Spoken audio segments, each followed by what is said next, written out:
Hi, and welcome to the Global Education Group's CME video blog, where we address emerging hot topics on the CME enterprise.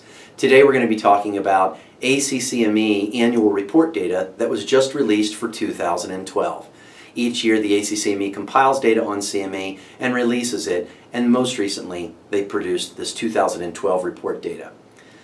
So we want to talk a little bit about the full analysis, and that's available on the globaleducationgroup.com website. However, we're going to highlight three areas that may be of interest to you. First, there's been a continued evolution of the healthcare team concept.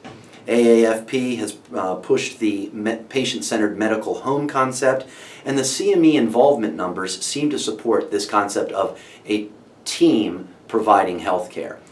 If you look at numbers over the past 5 years, that 5-year trend data shows that the number of physician participants increased about 8.8% to a little more than 14 million.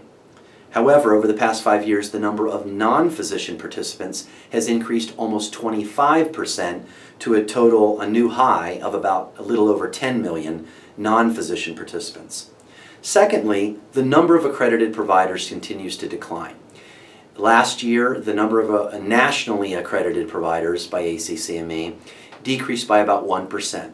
And that jives with past numbers for nationally accredited providers. However, the number of state-accredited providers for CME decreased more than 5%. So we're seeing some stronger declines there. Last, the total commercial support dropped by about 10% in 2012 to about 662 million. Now, some complain that this shows lack of support for CME, but when you really look at the data, there's actually growing support for CME.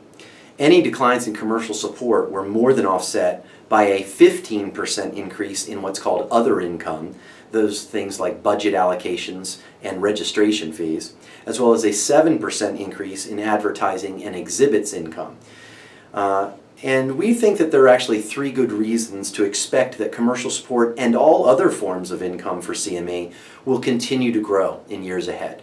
First, CME managers at all organizations, that is funders, CME developers, and accredited providers, really are demonstrating and communicating more value associated with CME activities than ever before.